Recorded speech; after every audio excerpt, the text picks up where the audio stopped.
Hello guys, সকালবেলা বললাম যে ঘর দুয়ারে কি অবস্থা ছিল। এই যে ঘর দুয়ার সব পরিষ্কার করে দিয়েছি। আচ্ছা, এটা কালকে একটা ব্যাগ কিনেছি আমার ভাইয়ের ছেলের জন্য। স্কুলও খুলে যাচ্ছে 5 তারিখ থেকে, আমার দেওয়া হয়নি, তো আজকে গিয়ে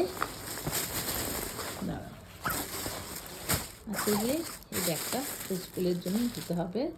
তারপর ও স্কুল যাবে, কাল থেকে স্কুল যাবে। ব্যাগ কেনা হয়ে গেছে। কালকে গিয়ে এই সব পরিষ্কার পরিচ্ছন্ন করে গার্ডেনও আপনাদের গার্ডেন পরিষ্কার করে দিয়েছি। কাপড় সব কাচা হয়ে গেছে।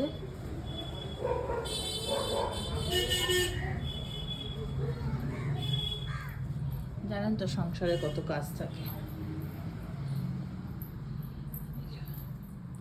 সব পরিষ্কার। ওখানে বাসন মাজা হয়ে গেছে। 4-5 দিন না থাকলে ঘর দৌড়ে যে অবস্থা হয় সেটা আপনারা জানেন। দেখুন,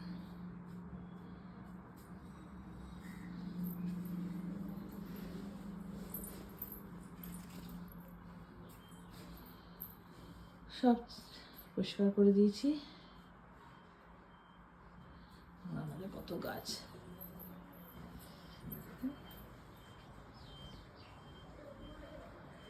এই পেয়ারা গাছে জানেন না প্রচণ্ড পেয়ারা হয়, আর খুব মিষ্টি পেয়ারা হয়, প্রচণ্ড মিষ্টি পেয়ারা হয়।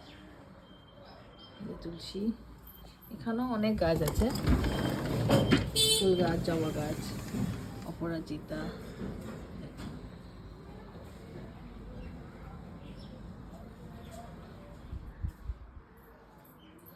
এখন একটু কফি খাবো। এখন অবধি কিছু খাওয়া হয়নি, আমি এখন কফি খাবো। সব কাজ কমপ্লিট হয়ে গেছে। তারপরে আমি একটু বাইরে বেরোবো। বললাম একটু ঠাকুরের জন্য একটা টিপ কেনা আছে, একটা মায়ের, যেটা আপনারা দেখালাম যে মাকে কাটোয়াতে আমি শল পরালাম, তার জন্য একটা তোড়া কিনবো। তারপরে দেখি আর কি করি, তারপরে সব আপনাদের আপডেট জানাবো। আর প্লিজ আমাকে একটু সাবস্ক্রাইব আর ভিডিওটা অনেক শেয়ার করে দিন আর লাইক করে দিন, প্লিজ প্লিজ প্লিজ।